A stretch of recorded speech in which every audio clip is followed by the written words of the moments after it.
লোকসভা ভোটে ঘুচবে বামেদের শূন্য তকমা। শূন্য ভাড়ারের খরা কাটিয়ে এবারের ভোটে খাতা খুলতে পারবে বামেরা।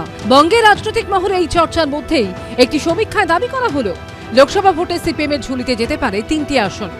গত বিধানসভা নির্বাচনে সিপিএম শূন্য, লোকসভা নির্বাচনেও কোনো আসন জোটেনি। এবারের লোকসভা নির্বাচনে কেমন ফল করতে পারে সিপিএম? আইএসআই এর বেশ কয়েকজন অধ্যাপক মিলে জনমত সমীক্ষা বলে একটি সমীক্ষা সংস্থা তৈরি করে তারা 3 মাস ধরে সমীক্ষা চালিয়েছেন 6টা লোকসভা কেন্দ্রে। সমীক্ষায় দাবি করা হয়েছে দমদম, শ্রীরামপুর ও কৃষ্ণনগর লোকসভা আসনে জয়ী হতে পারে সিপিএম। প্রতিটি লোকসভা কেন্দ্রে বিধানসভা ধরে ধরে ভোটারদের সঙ্গে কথা বলে সমীক্ষা রিপোর্ট তৈরি করা হয়েছে। দমদম লোকসভা কেন্দ্রের 617 জন ভোটারের সঙ্গে কথা বলেছেন সমীক্ষকরা। মোট পুরুষ ভোটারের 33% এই কেন্দ্রে সিপিএমকে চেয়েছেন, 22% তৃণমূলকে চেয়েছেন, বিজেপিকে চেয়েছেন 18%, মহিলা ভোটারের 43% সিপিএমকে চেয়েছেন, তৃণমূলকে চেয়েছেন 25%, 14% মহিলা ভোটার বিজেপিকে চেয়েছেন। শ্রীরামপুর কেন্দ্রে 1149 জন ভোটারকে নিয়ে সমীক্ষা করা হয়েছে। পুরুষ ভোটারের 33% সিপিএমকে চেয়েছেন, 20% ভোটার বিজেপিকে চেয়েছেন, তৃণমূলকে চেয়েছেন 20%, মহিলা ভোটারের 30% সিপিএমকে চেয়েছেন, 24% ভোটার তৃণমূলকে চেয়েছেন, 13% বিজেপিকে চেয়েছেন। কৃষ্ণনগর লোকসভা কেন্দ্রের 623 জন ভোটারের মধ্যে সমীক্ষা চালানো হয়েছে। পুরুষ ভোটারের 50%ই এখানে সিপিএমকে চেয়েছেন, 18% ভোটার বিজেপিকে চেয়েছেন, 12% ভোটার তৃণমূলকে চেয়েছেন, মহিলা ভোটারদের 41% সিপিএমকে চেয়েছেন, 15% বিজেপিকে চেয়েছেন, 6% তৃণমূলকে চেয়েছেন।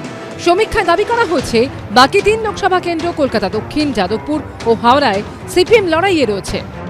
এই নির্বাচনের মূল ইস্যু 3টে। 1, দেশের সংবিধান গণতন্ত্র থাকবে কিনা। 2, মানুষের রুটি রুজি কাজ তার কী হবে। আর 3, দ্রব্যমূল্য বৃদ্ধি কী হবে। আর এই 3টে প্রশ্নেই সঙ্গে গুরুত্বপূর্ণ আর একটা ইস্যু হচ্ছে দুর্নীতি। যে দুর্নীতিতে তৃণমূল আর বিজেপির মধ্যে কোনো তফাৎ নেই। একজন দেশ লুটছে, একজন পঞ্চায়েত আর রাজ্য লুটছে। জয়টা হতে হবে গোটা দেশ তার সম্পদ লুটের বিরুদ্ধে। তার বিরুদ্ধে মানুষ থাকলে জয় হবে, যে শক্তির বিরুদ্ধে তার জয় হবে। আমি পূর্ণ সম্মান দিয়ে বলতে চাই যে বামেরা কোনো আসন জেতার জায়গায় নেই।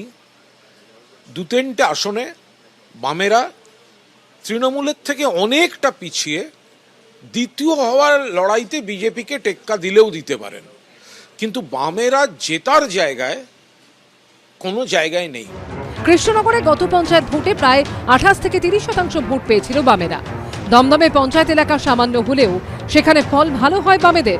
সিএ কার্যকর হওয়া ও বামেদের প্রার্থী ঘোষণার আগে চালানো এই সমীক্ষায় দাবি করা হয়েছে দুর্নীতি ও মূল্যবৃদ্ধি এবারে লোকসভা ভোটে প্রধান 2 ইস্যু। রাম মন্দির বা সাম্প্রদায়িকতা ভোটে ইস্যু নয়। সিপিএম দলটার ওপরই কে ভরসা রাখে? আর যদি মানুষ ভরসা রাখতো, এতগুলো তো ইলেকশন গেল, সিপিএম এর কোনো রিপ্রেজেন্টেটিভকে ভেতরে থাকতো? They have been washed out. BJP আছে, বিজেপি লড়বে, বিজেপি জিতবে। এই সমীক্ষা রিপোর্ট আদৌ মিলবে কি মিলবে না তা জানা যাবে ভোট ঘোষণার পর। কিন্তু এই সমীক্ষা রিপোর্ট যে বাম শিবিরকে বেশ কিছুটা উৎসাহিত করবে তাতে কোনো সন্দেহ নেই। ক্যামেরায় সন্দীপ সাধুকার সঙ্গে উজ্জ্বল মুখোপাধ্যায়, এবিপি আনন্দ, কলকাতা।